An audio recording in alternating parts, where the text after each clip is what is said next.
Vamos ver agora. Felipe, então fala pra gente como que você se descobriu um escritor. E aí você já tem... esse é o seu terceiro livro, né? Primeiro que... esse é o segundo e você tem mais um, tá escrevendo outro, né? Como que... Primeiro que assim, a pessoa que lê muito, né? Um dia ela vai acabar escrevendo. A gente já viu até aqui onde o Felipe contou pra gente o quanto que esse menino já leu na vida dele, né? Então é praticamente uma consequência, né?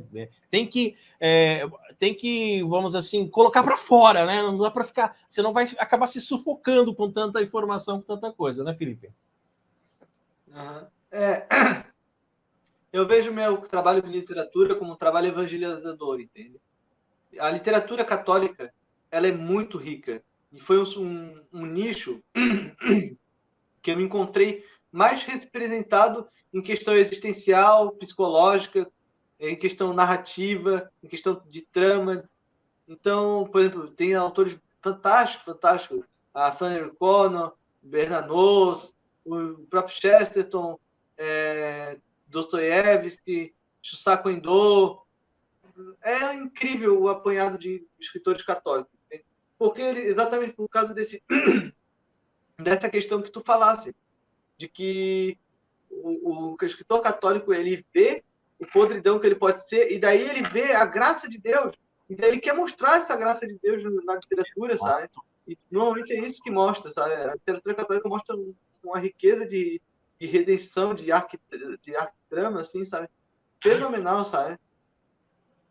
E quando eu li Dostoiévski, esse Dostoiévski foi um processo de um fator importante para o processo de conversão, e daí eu li Confissões, que também tem, e Confissões é literário também. Sim. E isso também foi muito importante para a conversão. Eu percebi, cara, olha o poder da literatura, cara. Olha o poder da literatura. O livro da vida de Santa Teresa, todos esses lições de abismo, cara, o meu livro, o que eu vou lançar agora, ele é totalmente baseado em referência, assim, a lições de abismo do Gustavo Corsão, sabe? Então, acho que a questão do poder da influência. O escritor, ele entra num grupo categórico, onde a vontade é como se fosse uma vontade, uma tocha, que vai passando de mão em mão, sabe? Até chegar no escritor contemporâneo. Então, eu quero ser detentor dessa dinastia, sabe? Eu quero participar dessa guilda. Eu quero fazer parte desse clube seleto dos escritores, dos literatos, dos romancistas, né? E então foi essa vontade que me permeou, assim, sabe? O livro que eu lembro que eu escrevi foi com 15 anos, sabe? Foi a primeira vez que eu escrevi alguma coisa, sabe?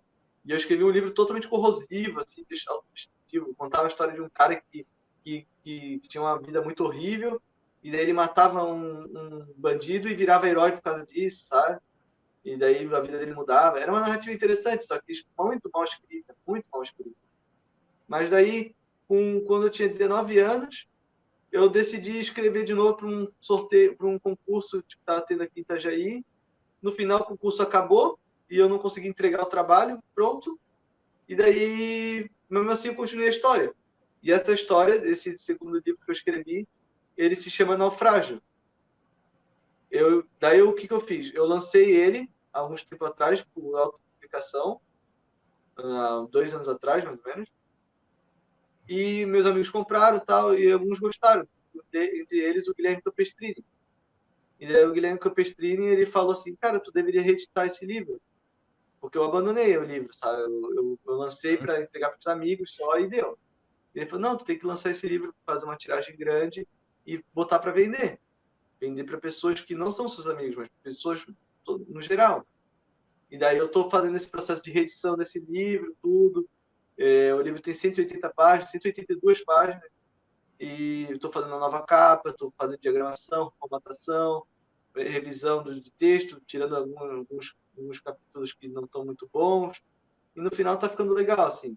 Eu planejo lançar esse livro esse ano ainda. Mais provável até metade desse ano. Vou fazer autopublicação de novo, porque a autopublicação é boa, porque rende muito retorno financeiro para ti, sabe? E vou tiragem assim arriscada, mas heróica, né?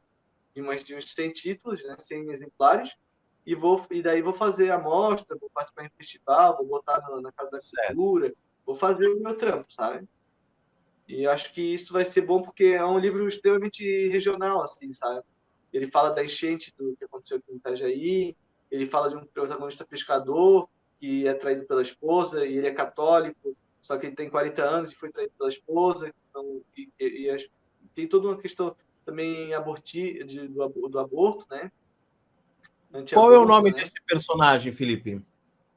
É Martinho. Martino? Martinho.